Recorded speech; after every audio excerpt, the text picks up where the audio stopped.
It is time for a wellness check for my friend Danny Kanell, Cover 3 Podcast, CBSSports.com, Sirius XM Radio. Gosh, what time did you get up today? 4 o'clock today? Just an average day, maybe 3:30, and I did stay up late and watch the end of the Chiefs-Ravens game. Oh my I mean, gosh. I don't know if you have any technology. No. Like wearable technology with so I have an Aura ring and you check your sleep schedule and it puts off like these red flags when you don't get enough sleep. And for the last week since football season, all I see are red flags all over the place. It's nuts. It's like the Olympics for Danny Kanell. Pretty much. All right, I need to check. Is everything okay? It's hard to lose twice in week one, but Florida State managed to lose twice in week one. So are you okay? No, I am not great. I am not okay. I am in a horrible place.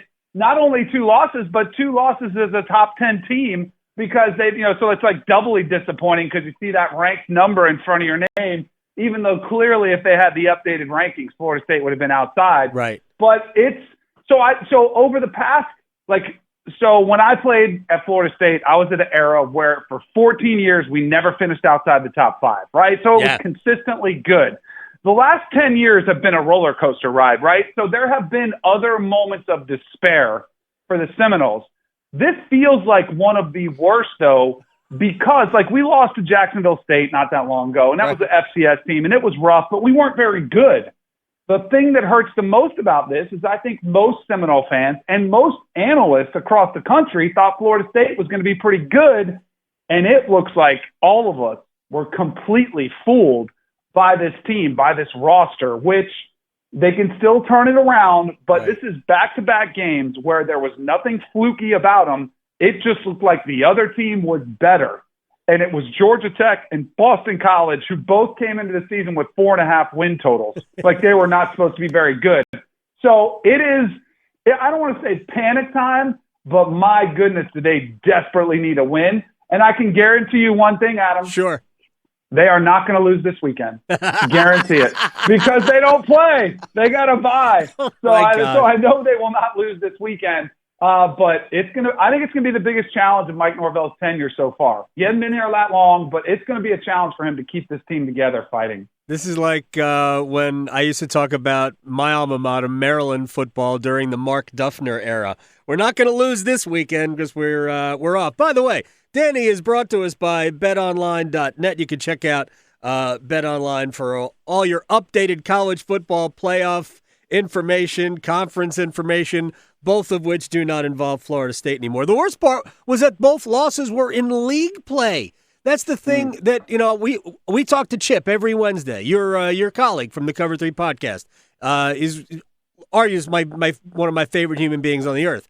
And I remember after week 1, he wasn't ready to bury Florida State, but my feeling was I thought the line play on both sides of the ball was an indication that maybe they just weren't that good up front and that they've already lost a conference game. They've got a difficult league schedule. So for them to go unbeaten the rest of the way inside the ACC, even the ACC, which is so mediocre according to people, that it was going to be – I didn't think they would be able to get back into the conference race. And that's where even Clemson's loss to Georgia doesn't do a ton of damage because everybody's going to take losses to Georgia this year, the team I watched. So Clemson could still win the league, maybe 7-1 maybe, but I don't think Florida State, even before the loss to Boston College, was going to go 7-0 the rest of the way. What's your read on what we saw from the Tigers coming out of that loss to Georgia? Because, their offense looked like their offense has looked for 3 years. But I do think you hit on something. It's Georgia, right? And here's 2 things I'll tie in because you were asking about their offense specifically, which did not look good. Cade Klubnik looked rattled. It did not look good. And so Dabo Swinney gets criticized for the transfer portal. Oh, you're not using the transfer portal, which I get, and I disagree with the philosophy. I think he should dabble in it. I don't think you have to major in it. You could have done that. You didn't. But he still has a really talented roster. One of the programs that has been the most aggressive in the portal is Ole Miss. One of the programs that always has a high-flying offense with an offensive-minded coach and Lane Kiffin is also a team that last year got beat 55-17 by Georgia. Right. They do this to a lot of teams. They are in another tier, maybe all by themselves. We'll see if Ohio State can play their way into that tier, if Oregon can play their way in, if Texas, we'll find out a lot about them this weekend. But so, yes, it's concerning. They look further away than they were a few years ago when they played in Charlotte, and it was only 10-3. And the difference in that game was a pick six from DJU. You know, so like they look further away, which kind of is a hard pill to swallow. You know what I want to see from Clemson? I want to see them dominate an App State team, which is a feisty little opponent, right? Yeah. That is a tricky game, but you should be able to impose your will on them. You should be able to shut them down. And I want to see this offense finally start moving the ball down the field and see Klubnik with a solid performance. But App State has played the role of giant killers all the way back to the Michigan game, which everybody knows about, one of the greatest upsets. But they've also gone toe-to-toe with North Carolina the last couple years, and they beat Texas A&M. Yep. Like, they are used to playing against bigger, high-profile programs. They won't be intimidated. This will be a good test for Clemson, where if they struggle in this game, if they lose it, forget it. It's like all-out panic like Florida State. But even if they struggle in this game, it'll be a little bit concerning. So I want to see a nice, crisp performance from Clemson. Yeah, to be perfectly honest, it's probably a game Clemson shouldn't schedule just because it is going to be difficult. After Georgia, you'd like to play a team that you can absolutely wipe the floor with. App State, good on both lines, can run the ball. So that is not going to be a cakewalk for them. App also should have won at Tennessee. I think Scott Satterfield was the coach at the time. Absolutely should have won the game at Tennessee a couple of years before they did win at Texas A&M. Danny Kanell joining us from betonline.net. Also, my friend from the Cover 3 podcast and back in the day, Florida State legend. NC State struggled with Western Carolina early, imposed their will late. My fear from that game was, man, I didn't love the performance of the interior part of the offensive line. They couldn't run the ball. They got stuffed on a couple of 4th and 1s in the first half. Got better late, but I don't know that they can beat Tennessee unless their offensive line plays better. The Vols look, every bit the part of at least fun team to watch. No doubt, but let's keep things in perspective, right? And they were both playing FCS programs. Yeah. Tennessee beat Chattanooga, like smoked them. And of course, that's what an NC State fan would have liked to have seen from the Wolfpack, right? A dominant performance. You're feeling good going into the Tennessee game. I actually think it could be a blessing in disguise, right? I think it's an opportunity, too, from the gambling perspective. Getting 10 points now where the line is pretty wild. Ooh.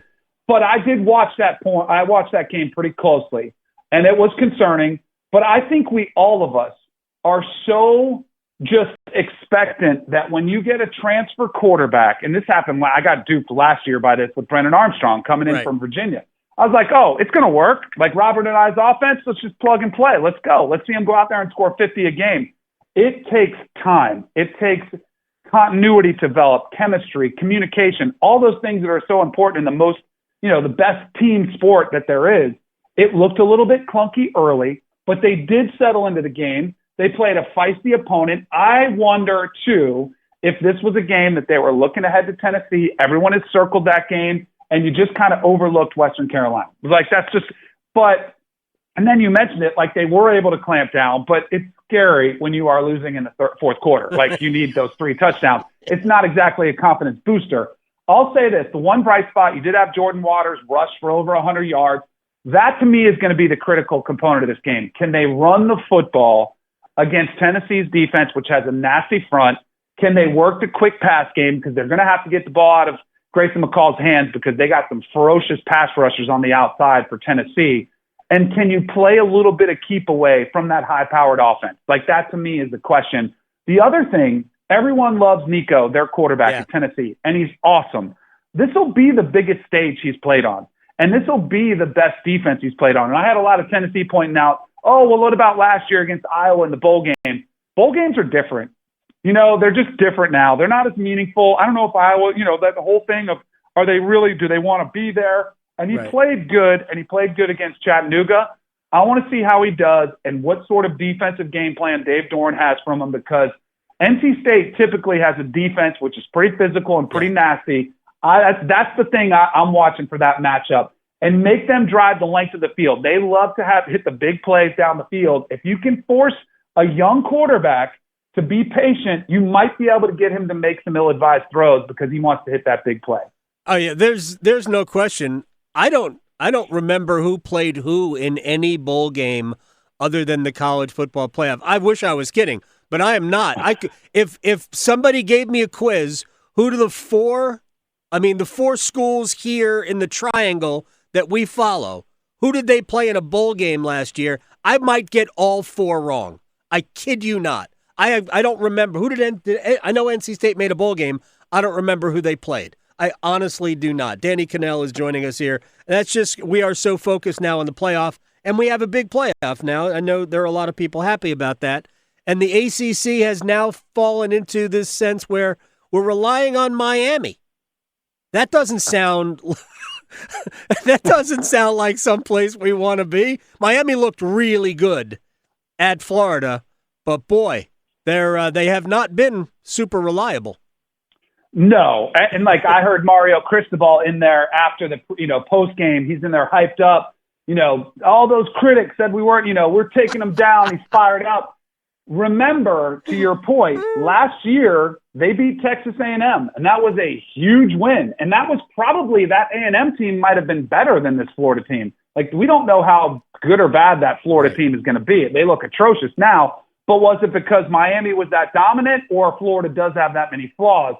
It is pretty wild because it looked for a minute like the ACC could have three teams challenge for the playoff. And maybe all of a sudden you have a situation where you get multiple teams in. Now, to your point, it looks like they're hanging by a thread. I'll say this. One team's guaranteed, right? We know that. We're getting somebody has to win the league. Somebody has to win the league.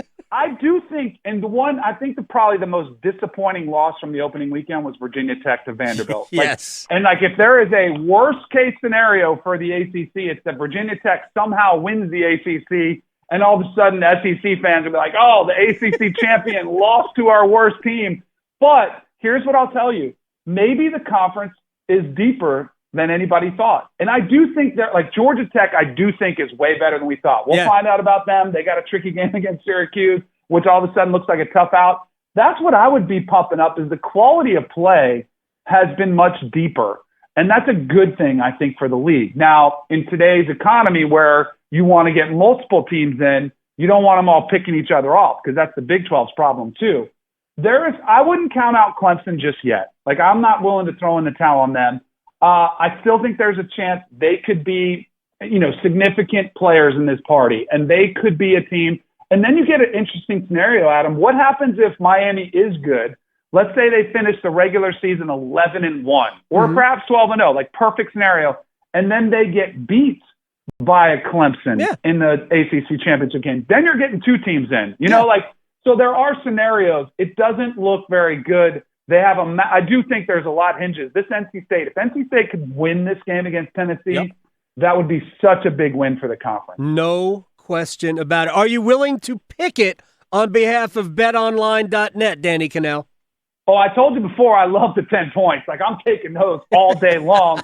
To take them to win outright, I'll be rooting for them. My nephew plays basketball there. I've gotten to know this fan base from being a part of the traveling party that goes to all the basketball games. I love Dave Dorn. I think it would be huge for the ACC. I do think it's a much closer game. And then I do think the experience of a guy like Grayson McCall, who has played a ton of football, does favor the Wolfpack. Can they slow it down? Can they keep it away and keep it a fourth quarter game? I love them with the 10 points. I don't hate their chances to win. I just wouldn't go out on a limb and pick it. Danny Kanell, you're a gentleman. I appreciate your time, man. We will talk to you very soon. You got it, Adam. Always great catching up.